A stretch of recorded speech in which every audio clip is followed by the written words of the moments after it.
First ever Q&A. I have my questions ready. Kinda nervous. Hi everybody, my name is Daksha. I'm a freelance artist from India and this October I completed 6 years working as a freelance artist. My skills include lettering and illustration, which I do on my iPad on Procreate app. My primary focus of income is selling greeting card designs to clients and companies. Last week, I had asked my Instagram followers if they wanted to ask me any questions regarding my freelance journey, and they have asked me some really good questions that I will be answering on this video. I have provided timestamps to all the questions which you will see on the bar right here or on the description of the video, so you can skip to any questions answer that you're most interested in. But if you want to know everything about me as a freelance artist, stick around and find out. Grab something to eat, drink, or just get comfortable because this video will be a chatty one. I really hope that by the end of this video you learn something about my journey as a freelance artist or just get to know me. So let's begin. Quick disclaimer, if you hear background noises, I'm trying my best to film this video without a mic, so apologies in advance if there's something weird that you hear in between me answering the questions. For the first question, I have compiled 2 questions together, which is what inspired you to start creating art and what inspires your art and YouTube videos? Okay, so everything around me inspires me to create art.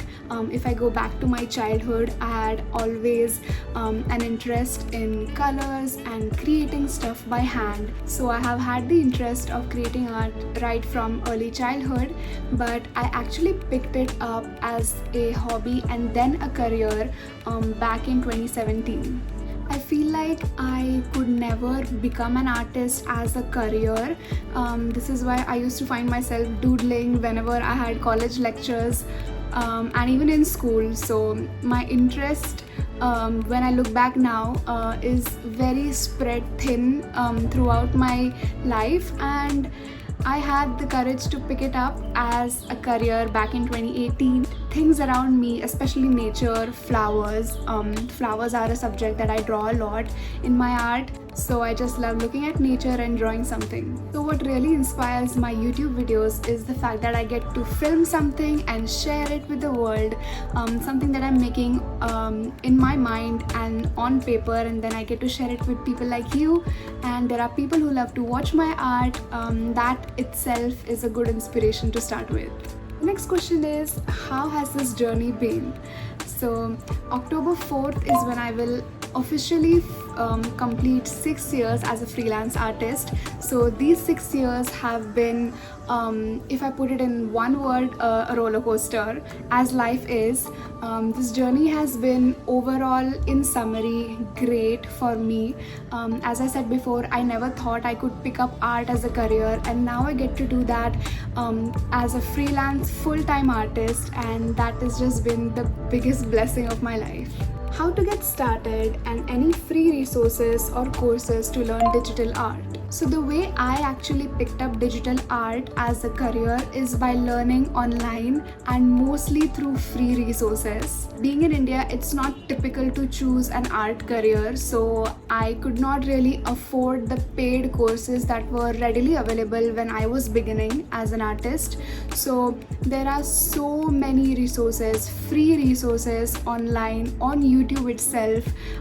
I learned from artists like Stefan Kunz, Ian Bernard, Lauren Holm when I began to letter, and these people have been very pivotal in my career as an artist. So my advice to you is, right now we're in such a peak age of internet that everything is available for free, and of course if you want to upgrade your skills and if you can afford something like that, you can definitely go for paid courses, which I did eventually as I started to earn a little here and there. So I thought that taking paid courses will just be an investment rather than wasting money. So yeah, you can start free. There are many artists who host free webinars, free courses, so the information to learn and start is very widespread.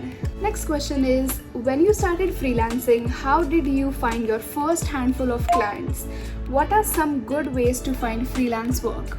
So these are two questions combined into one. To find your first freelance clients is definitely hard because you don't have any experience in your hand to even show people that this is something you're interested in creating.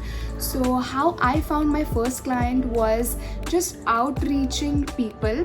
I was on Instagram, I was posting my art, and I just thought I do need to start earning and take my first steps to build confidence as an artist. So I found a company online through hashtags, and I just inquired whether they are in need for a freelance illustrator, and the company actually never had an illustrator for themselves, so I seemed like the perfect fit for them, even though it didn't pay a lot.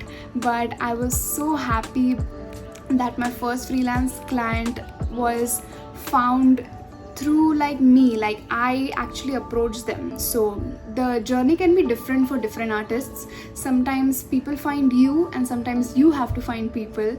So it's a matter of trial and error, what you try to do, and what skill level you're in as a beginner, and which field of work you'd like to be working on. I knew that I wanted to be an illustrator, so I was searching for companies which needed some graphics and illustrations that were suiting my style, and it worked out perfectly for me.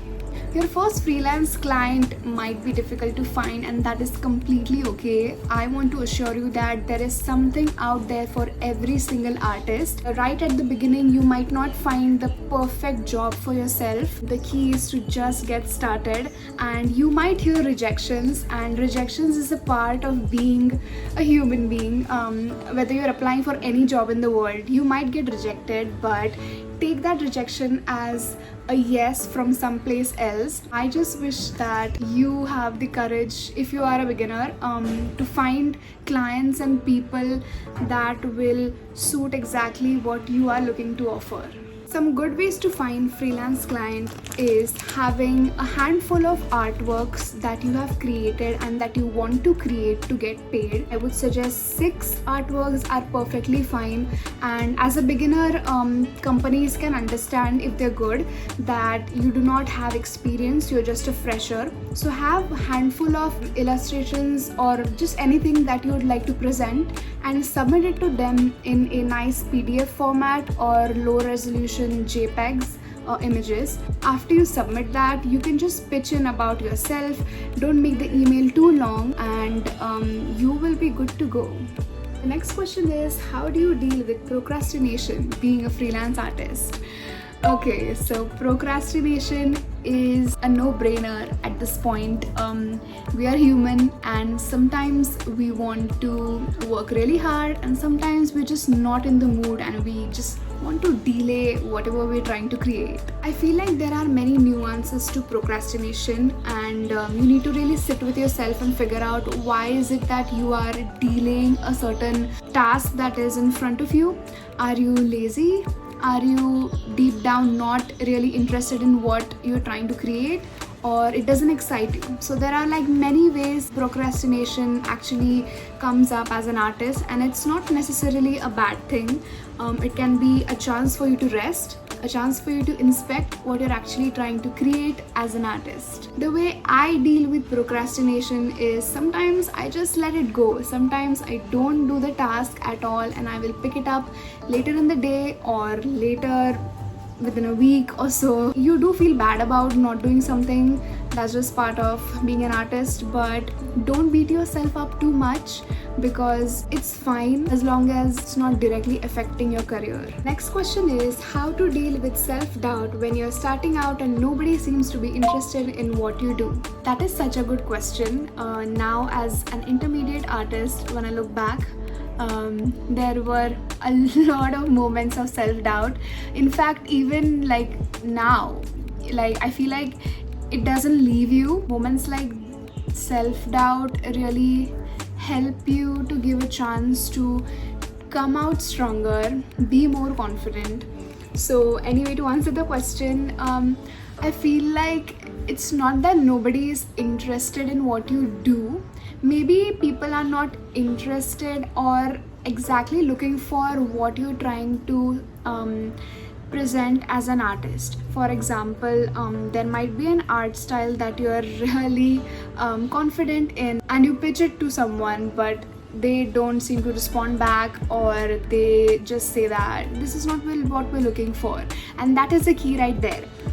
People might not be looking for what you're offering, and that is fine. Going back to the answer that I told you just few moments ago, that there is someone always looking out for you, always looking out for your type of art. So don't you worry, there is place for you in this world.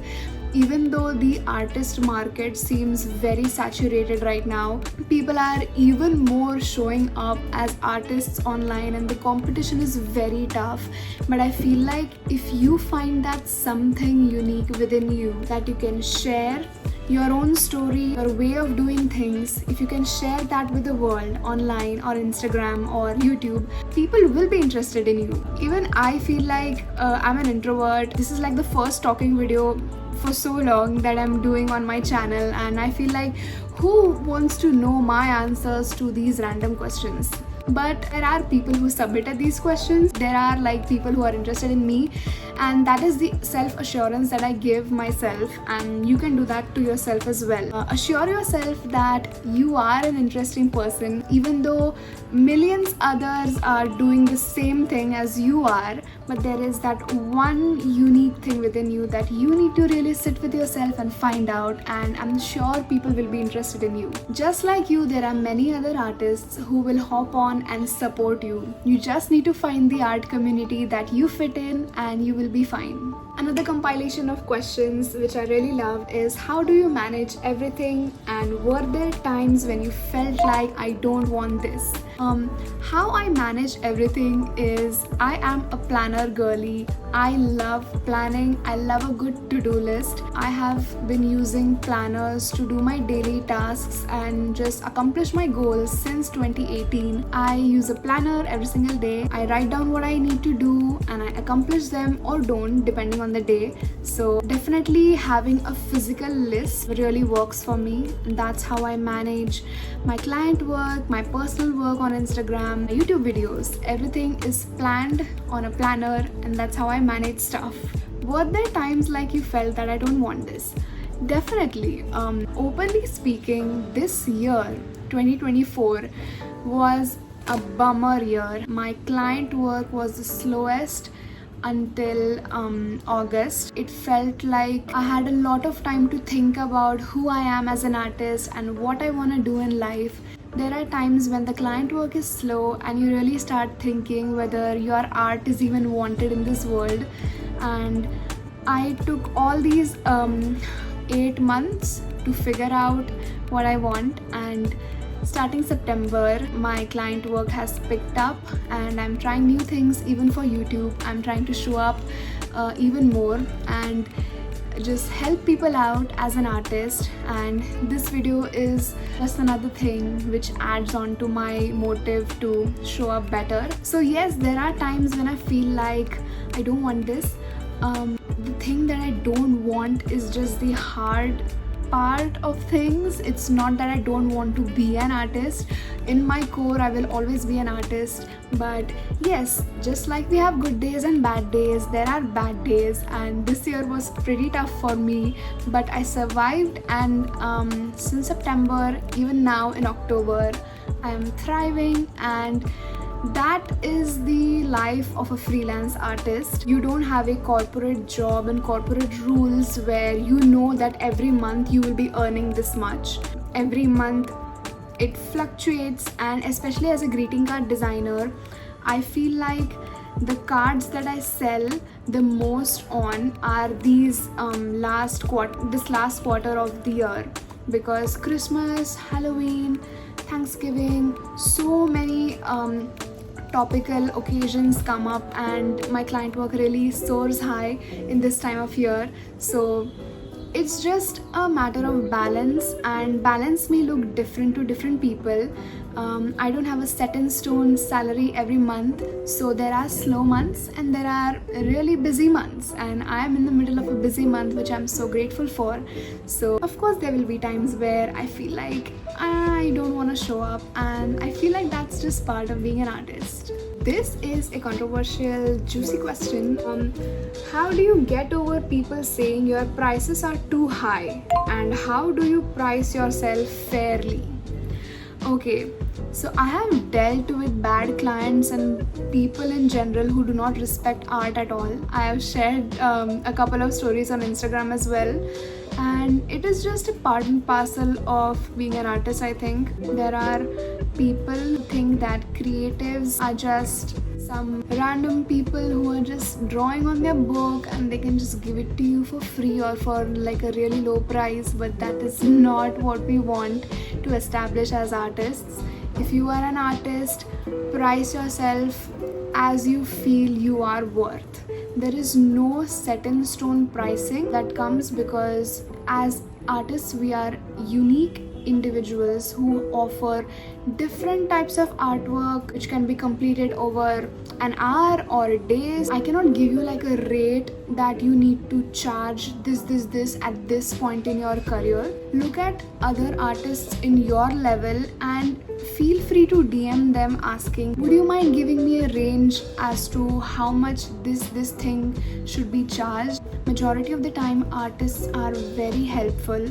I have asked these pricing questions to artists and received answers, and I have been asked as well and I have given them a price range. Industry standards are different across different parts of the world. I deal with international clients being in India. They pay me really well and they respect art and my skills on a much higher level as compared to, let's say, India, where I'm from. People here do not value art as much as I would have liked them to.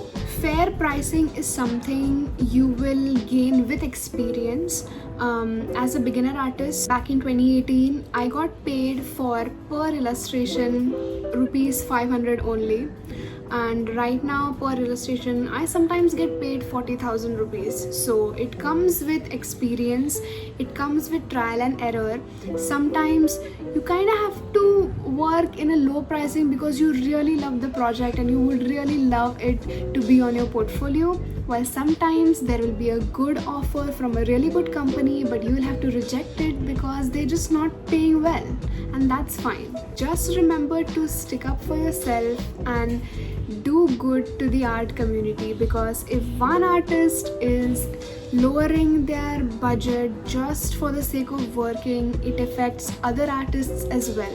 The next question is it worth it, and would you change anything you did along the journey?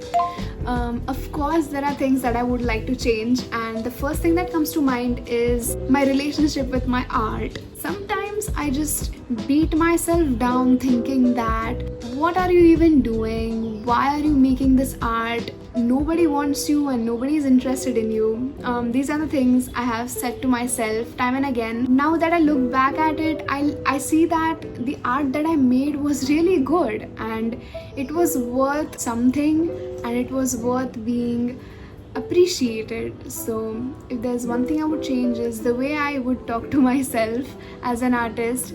I feel like we are all guilty of shaming ourselves in what we do sometimes, and while that's okay, too much of it is not good for your mental health, especially as an artist. You really need to be in a good relationship with your art, and this is a pep talk to myself, my future self, that if you tie your self-worth too much to your art, it will impact you in the long run.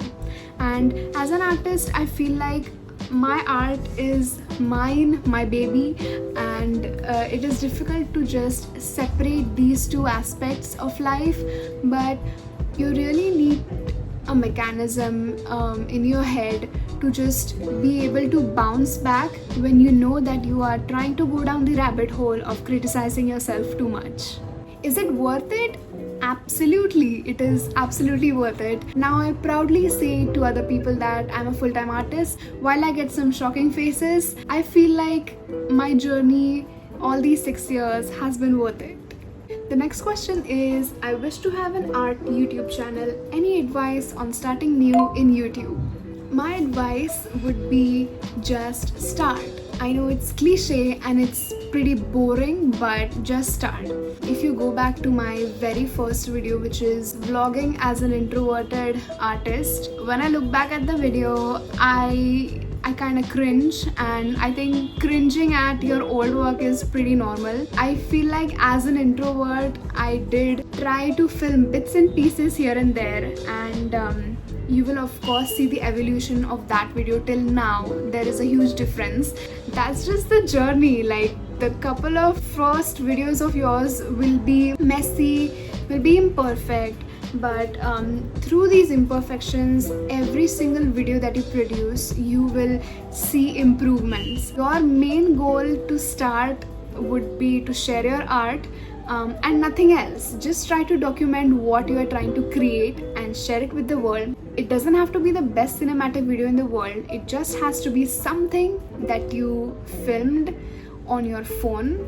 I don't expect beginners to have a camera, so I did everything on my phone. I'm still recording on my phone, so I don't even have a tripod. Like, I have a broken Gorilla Pod that I am currently fixated on a cardboard box. I don't have the best filming setup, but I know that I love showing up and sharing my art with the world, so that should be motivating enough to start an art YouTube channel.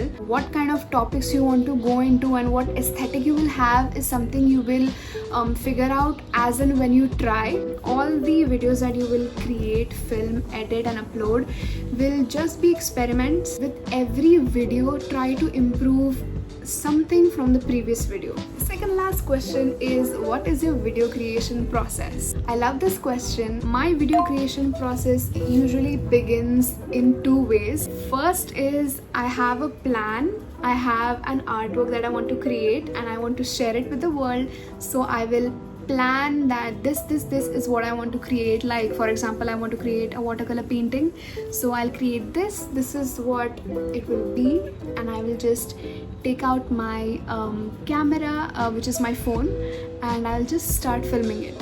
And the other way that I approach my any video creation process is, suddenly in the middle of the day or the evening or the morning, I have a random idea that I'm like, oh, this could be a good video. I just start filming it. So these two ways I approach creating videos. Sometimes I do have ideas weeks in advance, and sometimes I just try to think that what is something I want to create, what is something I want to improve on, and I just start filming it. I usually try to take different angles of my art, or just have a top static shot. Like, this one is a static shot.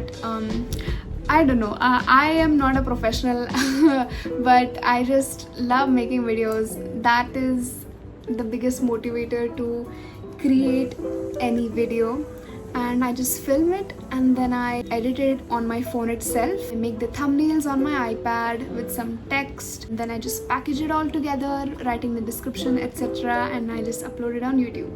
If you would like to know an in-depth process of from start to finish how I film, edit my videos, let me know. In fact, any topic that I discussed right now, you would like to have an in-depth video on it, please let me know in the comments. Alright, we have reached the last question of today, which is a very subjective question, and it is, how do you find your art style? I feel like finding an art style as the question is something you need to put on the back burner if you are an artist. Don't try to find your art style. This is the biggest mistake I have made as an artist, trying to just fit in and trying to find something that works for me, that is Daksha, and I feel like I wasted a lot of time trying to beat myself up, thinking that, oh, there is this artist who has this perfect style, why don't I have an art style, why am I doing 100 different things at the same time? That is called experimentation. It is experimenting, trying new things, and then eventually one day your light bulb clicks and you see that, oh, this is something I really like. That light bulb moment for me was florals.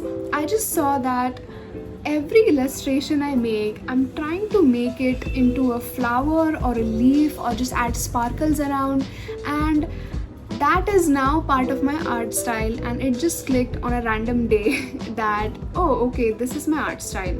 And then I also love adding textures to my art. My illustrations are not flat, they have a lot of grain, grit and texture to it.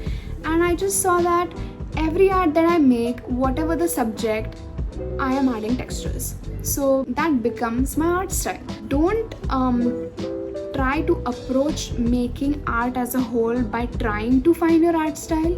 There are role models or artists that you can look up to, that you naturally gravitate towards, and you might think that I like the lettering style of this artist, I like the way they use their colors, I love the way they draw flowers, and then you just take inspiration from a lot of different things and then something becomes you.